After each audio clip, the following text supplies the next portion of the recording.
Hello, everyone. We are live today, and I have another beautiful guest with me today. You guys, I love our guest today. This is my friend Artemis, and we have known each other for such a long time. And it's kind of one of those ebb and flow things where we were really there for each other for some things that were really going on. Like, God, I don't even know how many years ago. How many years ago has it been? Do you remember? 5 years. 5 years ago. Oh, it just now says we're going live. Oh my goodness. So I'm gonna re-say that because it said that we were live, but then I just got the thing counting the minute or the second. So I'm like, wait a minute, let's back up and do this again. So hello everybody. Thank you for joining me today. I have a beautiful, beautiful guest. I'm gonna love the conversation. We don't even know where it's going. So you guys know I do these really laid back and not like I'm not gonna give you all the bio and all that stuff. Artemis is a beautiful, beautiful soul. You will be better just by connecting with her. Her and I have connected over the years. Like we were just talking about how many years it's been. We don't even know. We can't even remember, but it feels like we've been soul sisters forever. And we've been through some rough things together and kind of ebbed and flow. Like we'll really connect for a while and then we flow out and then spirit brings us back together again. And I'm getting chills just even talking about it. So, I am super excited. Artemis, say a little bit about you, introduce yourself to the audience, and then you guys that are watching live, remember that you can also ask questions as we are on this live broadcast. So I'm excited to get today started. So introduce yourself and tell us a little bit about you and what you do. Yeah, so thanks so much, Jennifer, for that. So my name's Artemis Rose, and I am soul first. That's my identity first. And I am a woman's empowerment and embodiment coach. I'm also a licensed marriage and family therapist. I'm also finishing up my doctorate in clinical psychology. And I write on the side, I do poetry. I'm really passionate about embodied activism. So really taking a lot of our values and a lot of our intentions and integrating it into the I body. know. Thank you, spirit. Yeah, right. Okay. So to give you guys a little back story on that, we had this whole thing planned out. Like whenever I bring on my guests, we usually have a topic that we're going to talk about and what we're going to cover, why we're doing it, or at least an idea of it, right? Like I keep it a little bit open. But this morning I told her, I said, like everything I thought I was going to ask you has totally gone out the window, and we decided to just call this embodied and integration. Like that is just what we have to talk about. So perfect that you said that. That's Um, because it's totally coming out right now. But yeah. so yeah, especially I think with the activism piece. I mean, a lot of the political, social, spiritual disarray, everything, the disharmony, the imbalance we see in the world is a really reflection, obviously, of us being disconnected from our bodies, us being not fully integrated and all that. So I'm really passionate about taking all of these, whether it's practical, whether it's like value oriented or intentions, and making it actually um like living it out. And to me, that's really what embodiment's about. That's what EmbodyU, my business, is really about, because I think we all have a unique divine expression, right, in our own walk and talk with spirit. And I really don't know what that looks like for anybody who's listening here. And I only am able to experience Jennifer through who she is and her embodiment. But that's, I think, the whole the beauty of stepping into who we are, is that it's just really being able to like live from our center, from this unique creative expression and divine blueprint that nobody else can really even tell us what that looks like. And even these ideas we have in our head of like who we think we need to be, or our values, like what does looking like a compassionate person look like? Well, that resonance can still look differently for how Jennifer expresses it versus how I express it. So, and I think that's where the embodiment piece and the integration piece, which I'm excited for us to talk about today, because I think integration is so huge. I actually think a huge source of our issues is when we don't integrate, because you can like read all this information, you can actually become conscious of your patterns, you can like all of this stuff, but if you're not giving your space to integrate and fully process it on a deeper level with the body, then it's really going to be hard to create changes in our life, but really take those next guided steps and actions towards creating more of the life that we really want to live. So that's a little bit about me. I kind of got on a little tangent, but I do have EmbodyU podcast too. So I do weekly talks and I invite guests on all around different topics of embodiment. And the one coming up this week is going to be on like community and connection. I have one that's I'm actually pretty excited about. I'm going to have a guest come on talk about like martial arts and self-defense for women, which will be really cool. So yeah, and then when I'm not doing any of those things, I just really, really love skateboarding and coloring and doing like the little kid stuff, And right? your puppy. Don't you have the most amazing puppy? Yeah, my little chihuahua, my little So cute.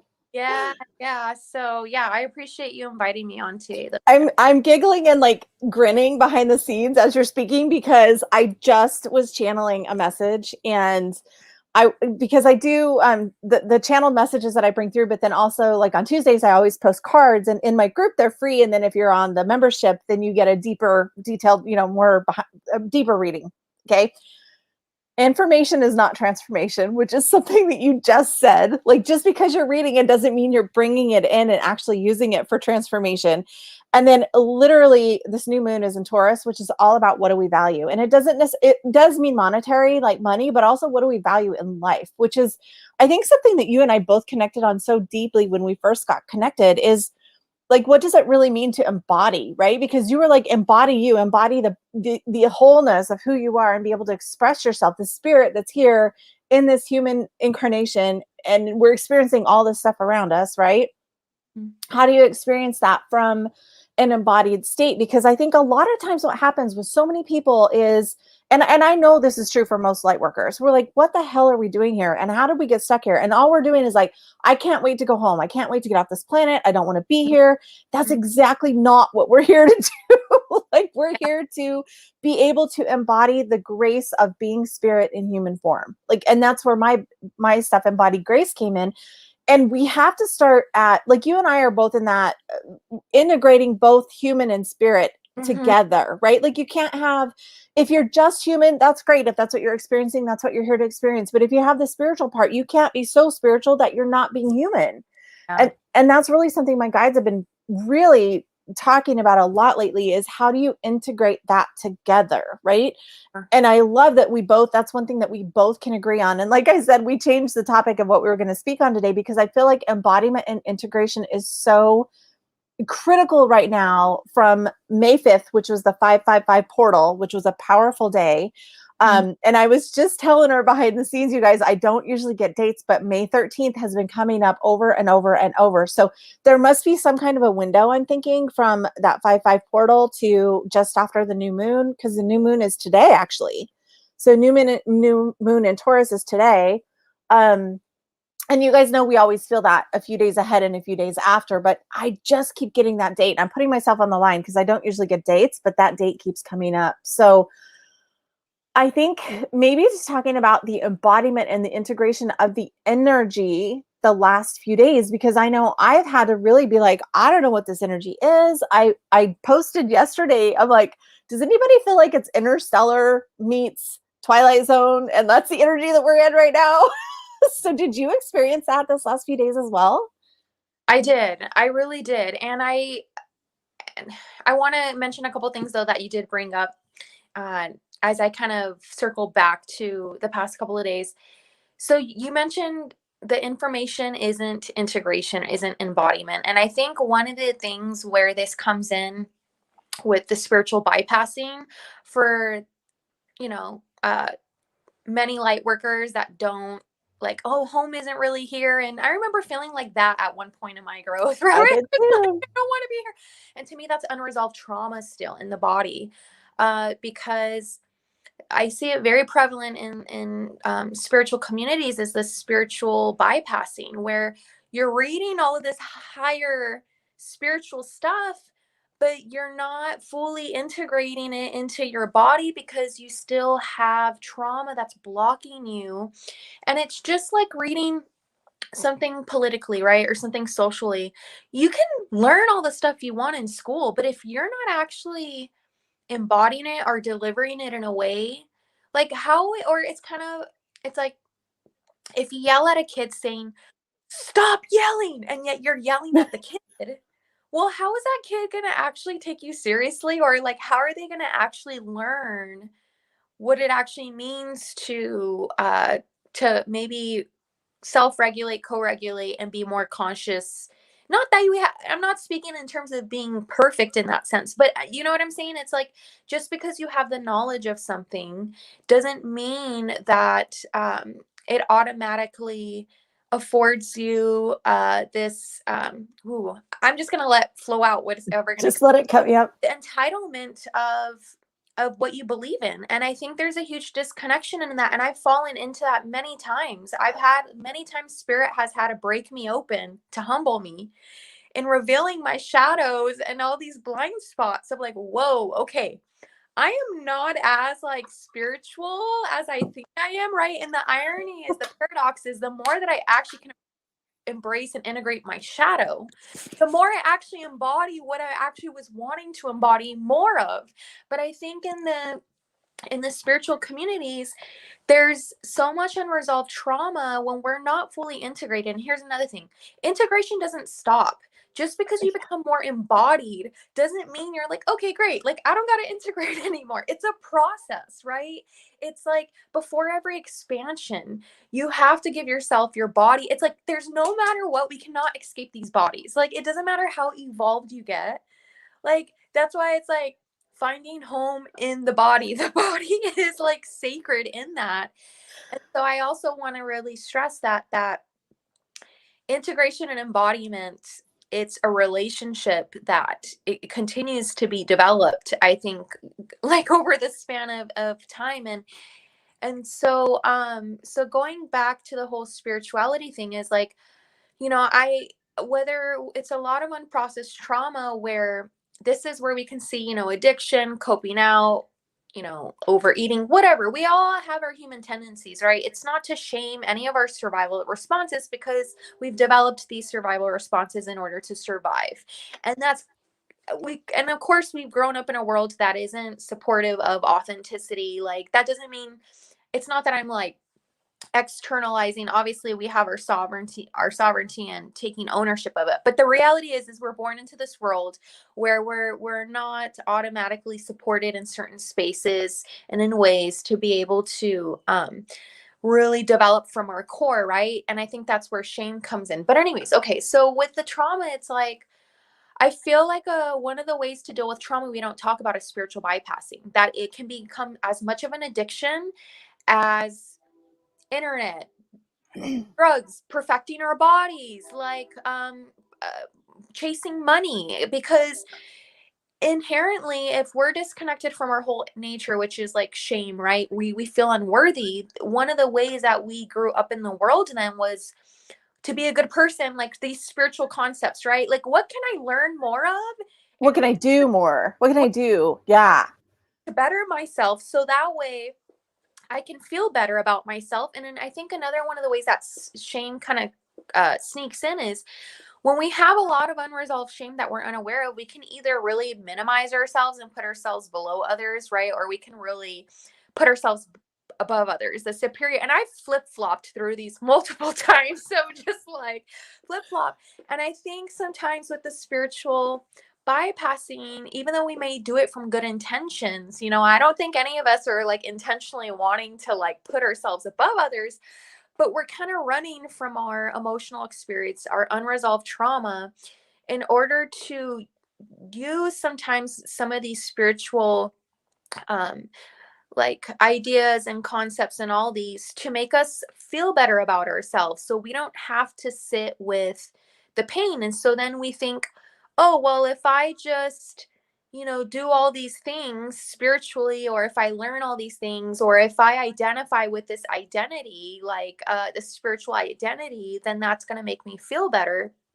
And it's not that, once again, that there's anything wrong with that, but I think when we're not grounded in our center, right, and like in our actual identity, like we can really like over attach with these like belief systems or anything that we're doing. So that's where integration, I feel like, really comes in, is like, it's integration to me is this space where it's like when we do experience like these past couple of days where the energy is really intense, or maybe we had a huge experience that really like knocked us off, like our nervous system is knocked off, or like we experienced an unexpected change or loss or transition or whatever. When we don't actually slow down and really give our bodies like what they're actually needing. And I know this is something beautifully you speak to in your group and you're really passionate about, Jennifer, is all these different facets of what it means to be whole, right? Like we have to cover all of these bases in order to integrate. Like, because if we're not touching all of these like areas in these aspects, then it's, to me, integration's also about this transition, this space that we create for safety in the body to really receive the rest it needs to get out of all this stuff, this crap that like we're trying to process and intellectualize and make sense of, and just surrender and drop into the body and being like, you know what, I don't even understand what's going on right now, but for right now, I'm just gonna just drop into the body and be with the integration and listen to what my body's actually needing. And then, oh shit, the clarity emerges after you're done with it. It naturally, organic clarity naturally emerges when you integrate. You don't have to. And I think that's one of the things that we do with our control, right? Is that we want to make sense. We want to like spiritualize, or we want to do all these things. But when we're not dropping into the body and integrating, that's where we can really, I think we can lie to ourselves thinking that, oh, okay, I made sense with this intellectually. I know this pattern about mine. Okay, I learned my lesson. Like, I get it, this and this. But then we catch ourselves in the same damn scenarios or whatever because we haven't fully actually taken it from here to like the integration piece. And so the integration is so huge in terms of like the embodiment. So Right. So, oh my God, I knew this conversation was going to be so good. So everything you're talking about, just simply what you just said, as far as like, I don't even know what this is, but I just kind of process it. That's exactly how I was last night. Like literally this energy from, again, the 5th, it's just been so bizarre. My husband's even like, I feel like this is weird. And he's like, I don't usually feel this stuff, but it's really intense. So there's a lot of people who are feeling it. And I did the same thing. I'm like, I had been trying to meditate, trying to breathe through it. And last night I was like, you know what? I just need a salt bath that's like hardcore salt. Like I put in sea salt and Epsom salt and some essential oils and I made it really hot. And I'm like, I don't know what this energy is, but I'm going to just let it go and like bring it in and let it.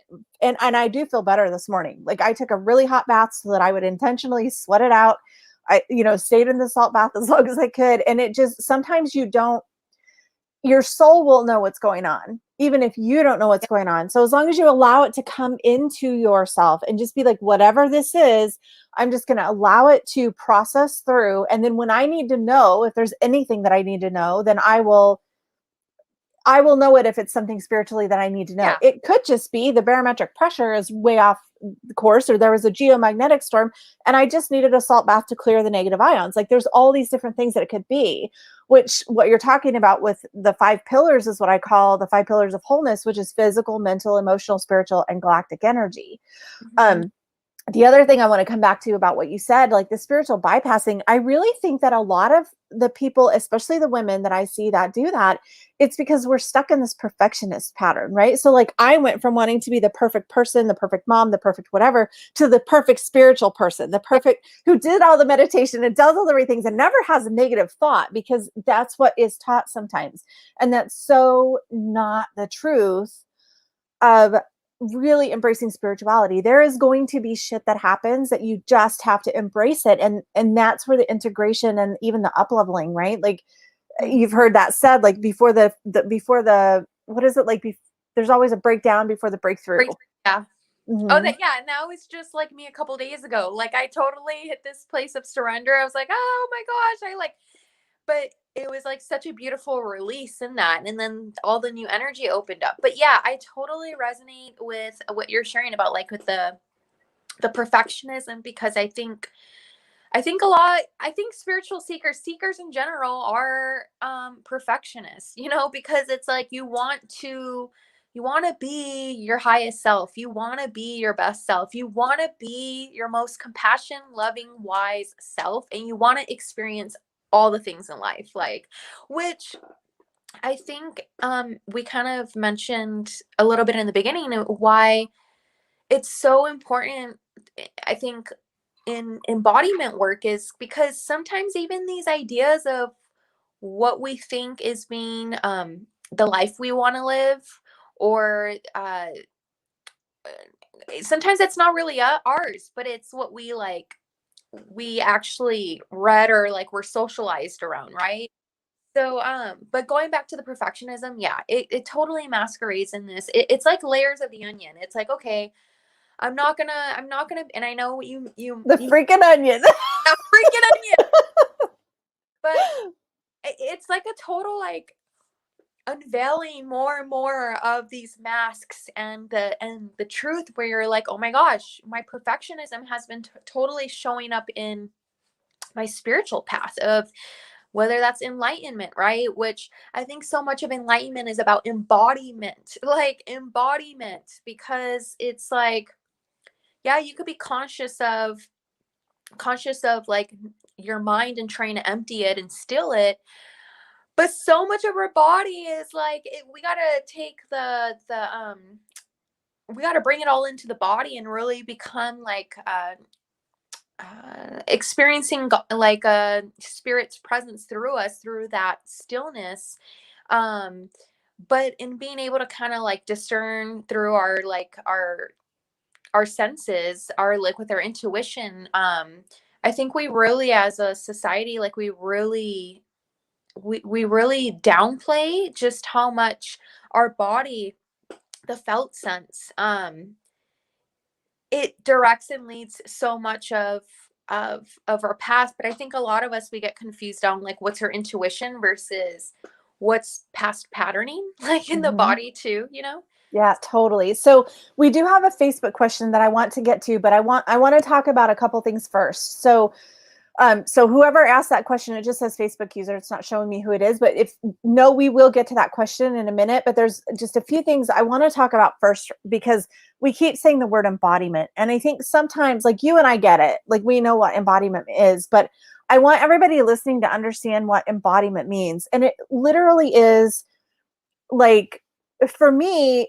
I always lived up in my headspace. Like I was a thinker, I would think things through, whatever, but I wasn't able to drop that in and really like feel it. So if you're listening right now and you're not driving, just take a minute right now and just imagine feeling the energy. And I always start with heaven first. I know some people go with the feet, but I always start I always start with God first.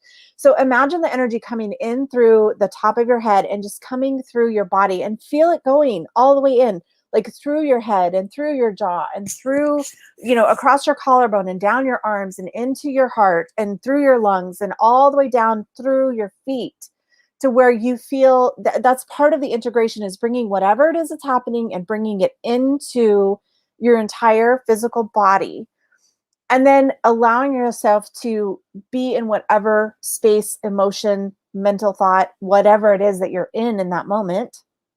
Because the other thing I think that we've done is negative emotions don't feel good. And I think there are a lot of people who totally just they reject it because they don't want to feel it.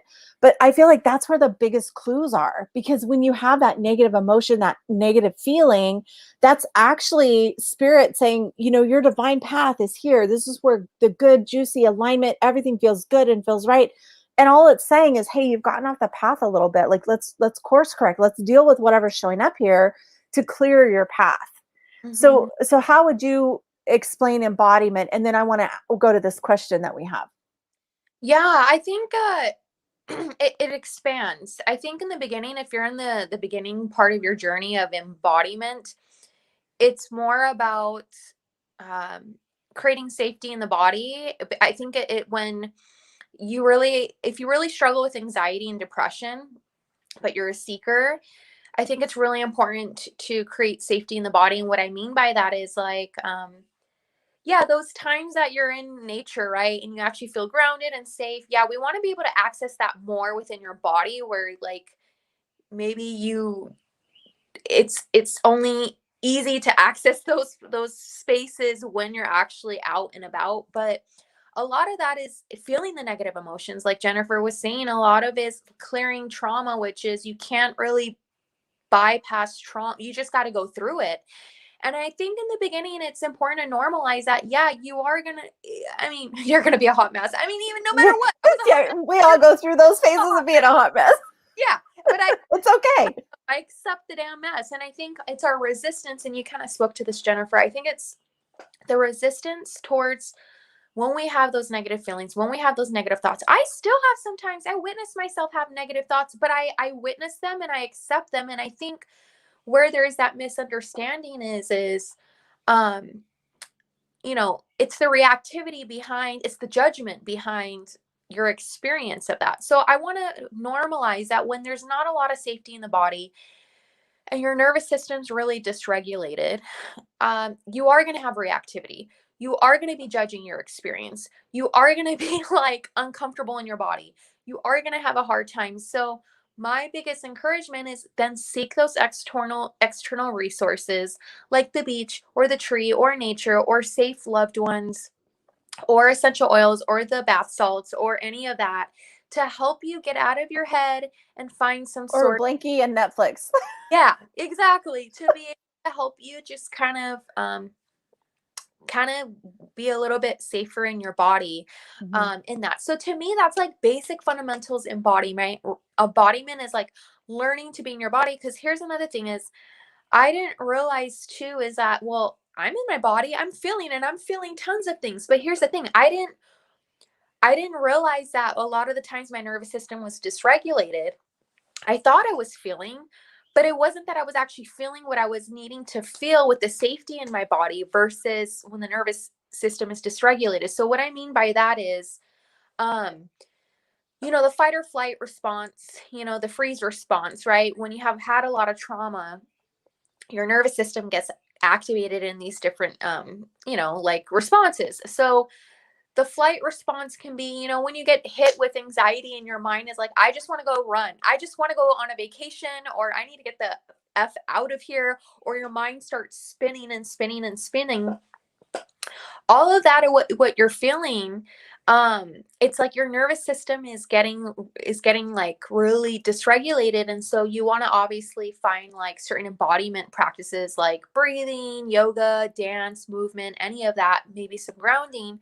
But what you're probably going to find is underneath that anxiety, once you actually get safe in your body, you're going to feel stuff. Because I feel like a lot of what like unprocessed trauma is like, it's yeah, not being able to create safety in the body.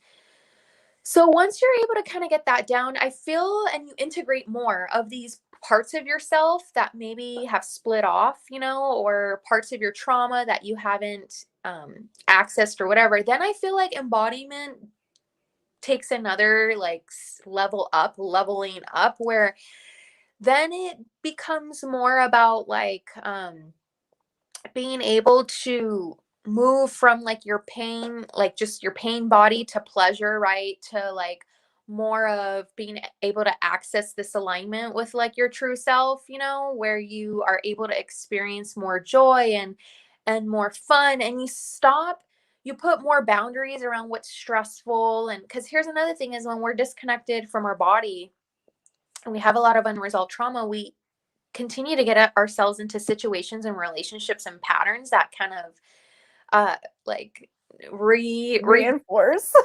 because our nervous system, we're so used to that, like our body, we don't know how to just like be still in the like boredom even, or just like in that, right? But then I feel like it expands, it continues expanding. So as you continue to kind of like in your embodiment, as you begin to realize what feels good because you've cleared so much, because for so long, if you're only used to feeling so then it's like, what, I actually get to now like move into like a lighter space, and I actually get to set boundaries around what feels good and what doesn't feel good in my body, and like the connections that feel good and what doesn't.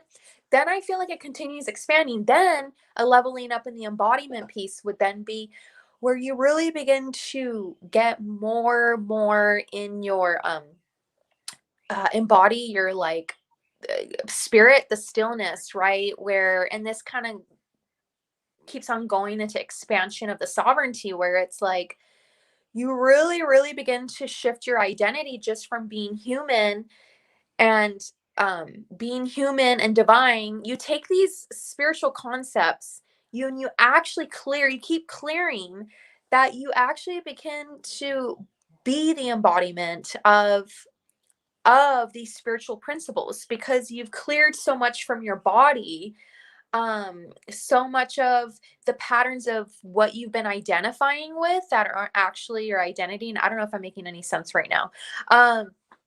But like, I feel like a deeper levels of embodiment, this is where I think the enlightenment piece comes down, is that you begin to actually become more aware in your body, where you don't over identify with your thoughts, your feelings, parts of yourselves. You don't over identify with your inner critic. You don't over identify. You celebrate your successes, but you remain in your center. You don't go too far to the right of like over identifying with your mistakes, but you also don't go too far to the left of over identifying with you're like the good and the bad. You're just like the middle way. You're like the embodiment of just witnessing like everything kind of going on. So it just keeps expanding in terms of embodiment. So when you were talking at the beginning of that, I'm going to go back just a little bit, because I kept getting, and I actually heard this from, I think it was Dr. Stephen Horn. I did a training with him like a long time ago. It's probably been 8 or 10 years ago. And he was talking about flight, fight, and freeze response, right. and how, so like in an animal, like if a gazelle is running away from a lion or whatever, like it actually will go into the flight. Like the flight is when it's running away, but when it gets caught, it will freeze. It basically just like, it just totally just stops everything, right? Same thing, like if a rabbit's being chased by a dog or whatever, it'll run and run and run, and then it'll stop and be like, okay, is it there? Is it there? Is it there? And it's frozen, and it'll stay there until it knows it's safe, and then it'll shake it off, literally shake it off. Yes. And then it is able to then go back about the normal pace. But what I think happens a lot especially as humans and with our nervous systems and the way it is, there's so many people, and I used to be one of them, that live in such a state of hurry, hurry, hurry, do, and trauma, trauma, trauma. And then, so you're like, you can't even move because you're just waiting for the next bad thing to happen.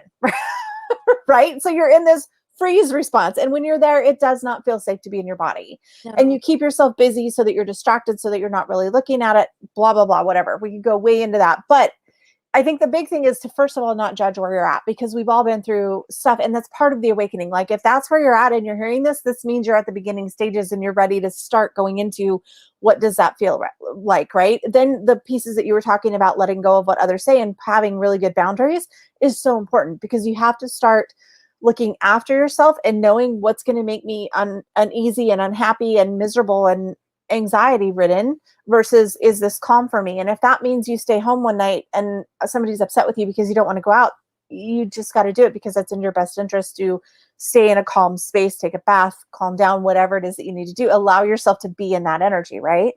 And then as we're moving on to that, like you were talking about going out and being with the trees or with nature and having that feeling of what it feels like to be safe.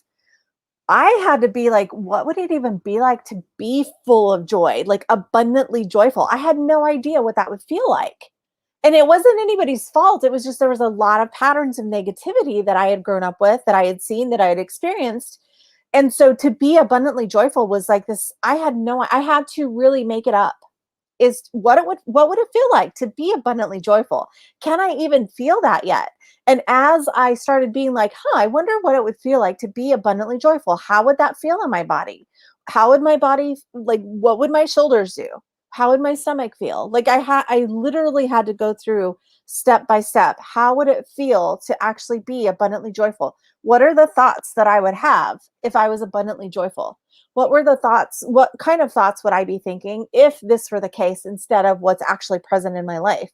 And I feel like that is kind of where the door opens to start really making these changes that you and I both are talking about, with the idea of embodiment, and then actually integrating what's coming through.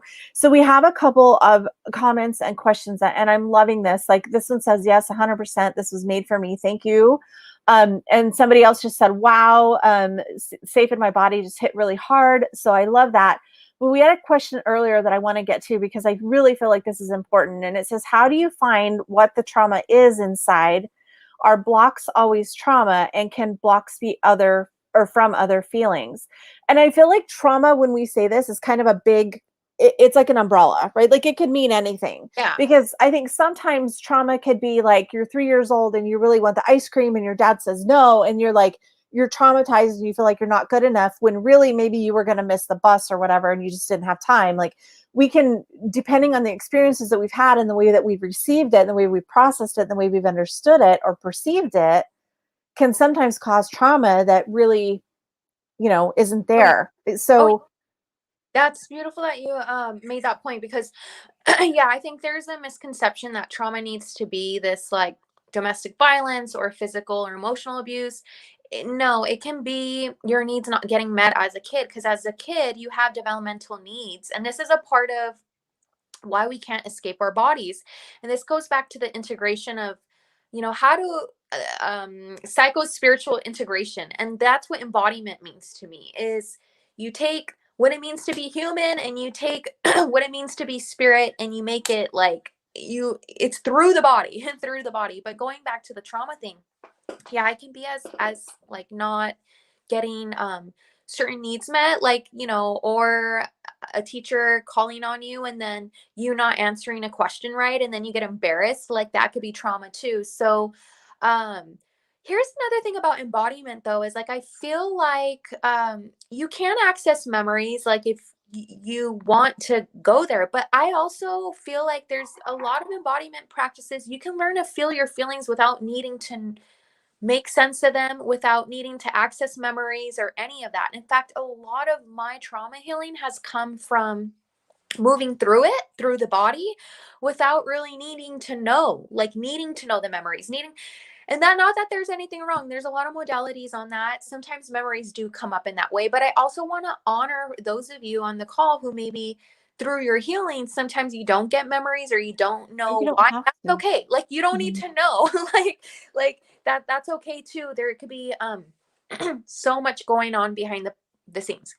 Now for the blocks, the blocks can be any sort of stuck energy, right? I mean, it can be like it can. I'm really big on just like trauma in general, but I mean it can even be like even going throughout your day, stress, unresolved stress, right? We don't even have to like expand stress into trauma, because think about it, you go on a drive throughout the day, you're driving a car, like cuts in front of you at the last minute, it's really stressful for you, right?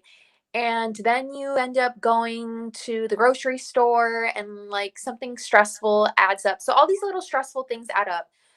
But if you're not actually doing your self-care right, getting into your body and kind of clearing for the day, that stress builds up. Stress spreads up into anxiety, and then that anxiety can build up into depression. But here's kind of like the irony of it all is typically a lot of the times why it might be still hard for ourselves to actually take care of ourselves throughout the day and be in our bodies and all these things is because we still have a lot of unresolved trauma. And also we might have like still things in our life where it makes it really difficult, right? If you're in a job that's 9 to 5 and you don't really have a supportive work environment where, and I've have had many clients around this where, they have work environments, and I've even been in work environments where there's a lot of expectations. You don't have extra support in the workspace. So you have all of this stuff that's like on you, and you feel like you're not getting necessary support.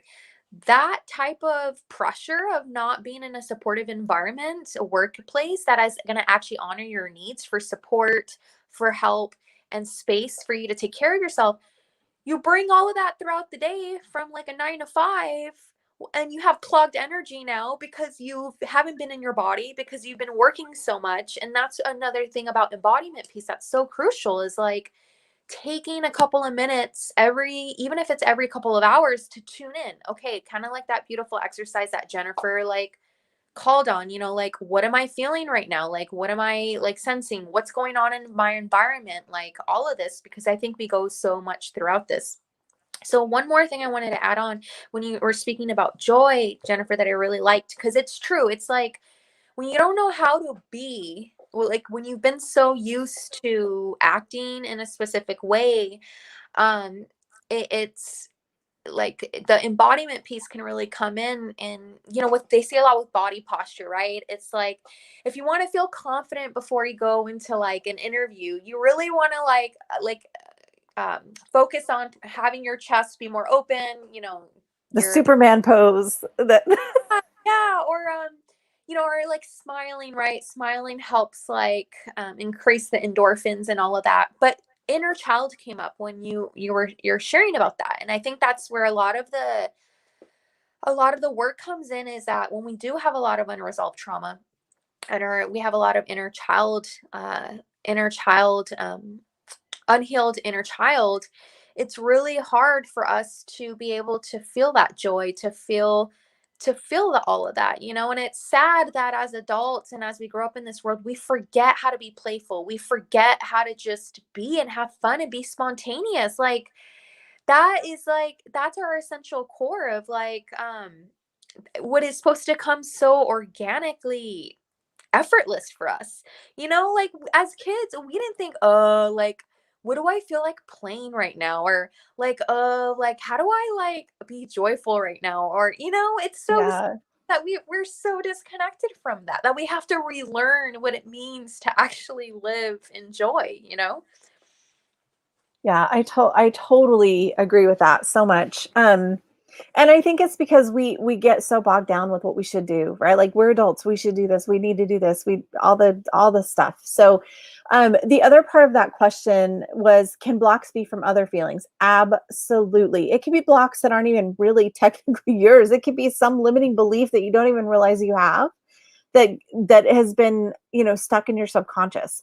So there's so many things when we're talking about this idea of embodiment and integration and trauma. And I hate the damn onion scenario, but it's so true. Like Yeah. you've just got to go through layers. And I think also that's part of the human experience. Like if we're here as spiritual beings, you know, I just got dizzy even just saying that, but it's like we're here to experience this and to expand on the experience that we have. And so part of what would be embodiment, which would then be, you know, integration, which would then be awakening, which would then be ascension, which would then be enlightenment, right? Like there's this whole process that we're going through. But one of the things um, that I feel like, and especially right now, and maybe it's because it's tourist season, I don't know, but it's like, are you enjoying life in general? Like enjoy the flavor of whatever you're eating and enjoy the time in the kitchen that you're preparing your meal and enjoy the plants and enjoy the outside and enjoy, you know, we just went to Graceland over the weekend and when we left, I was like, oh my God, I really want an ice cream. So I savored that entire, like I was like a little kid, like this Yeah. is the best ice cream ever. You know what I mean? It was just so good. And it was just maybe not being so hard on ourselves about everything, I think is a lot of what's going on. And then just allowing the process. And whether that's in a personal journey where you're just starting out and you're just starting to come into the idea of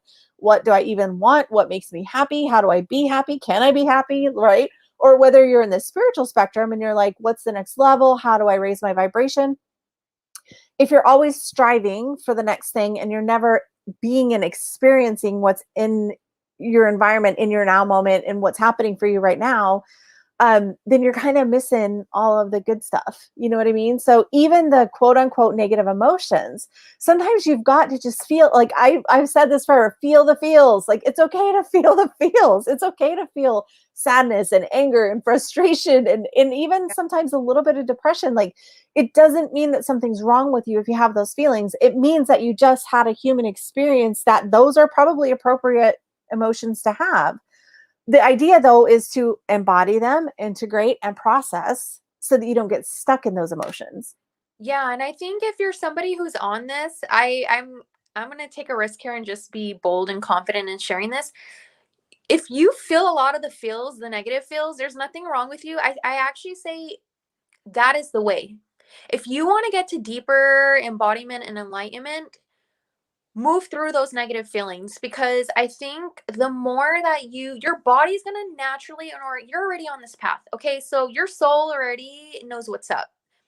So if you're feeling all the damn feels and you're just like, oh my gosh, like why am I feeling, that's kind of where I want to just gently reflect back to, is that we want to get out of our heads of like being like, what's wrong with me? Why am I feeling all these negative feelings? No, just that's cool. Like, let's celebrate that, because I find that it's more of an issue when we actually don't allow ourselves to actually feel the negative feelings, because we somehow think it's going to hinder our progress, or it's a reflection that we've negatively, like, we're on not on the path. Here's the thing though, is that I feel like um because I've been able to feel so much negatively, I've been able to expand so much. Now, let me be honest, like, were a lot of the negative feelings that I was feeling at times maybe my addiction to suffering still, or to patterns? Yeah.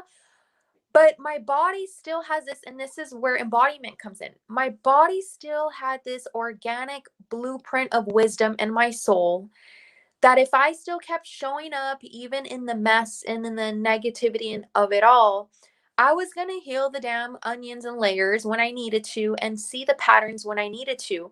But I think there's no way to go wrong on this path if you're just moving through whatever shitty experience you have, because I think there's any way there's not to be on this path is to not give yourself permission to just be human, and to just have that, like, experience those negative feelings. Yeah, I agree 100%.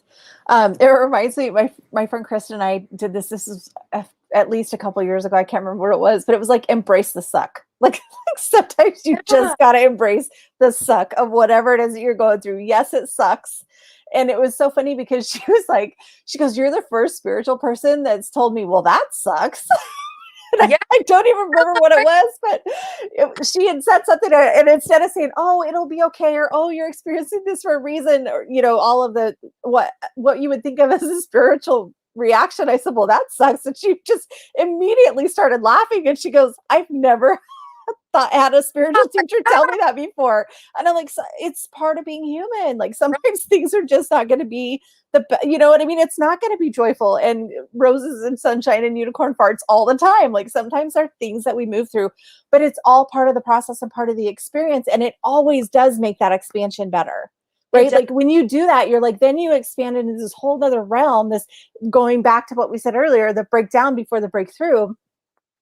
You open up to this whole other world by releasing whatever that is, whatever the emotion is, and not even having to understand it.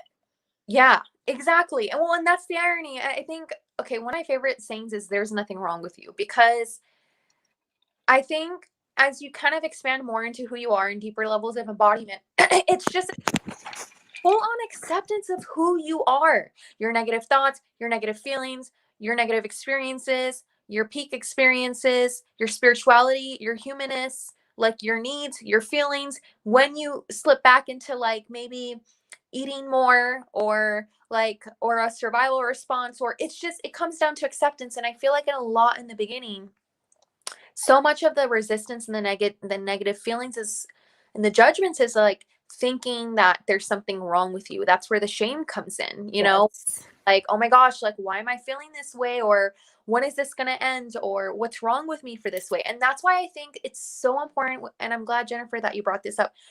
You really want to find safe spaces where you can bring your mess and be met in your mess, because you really want to have relationships, environments, especially if you're needing to be supported.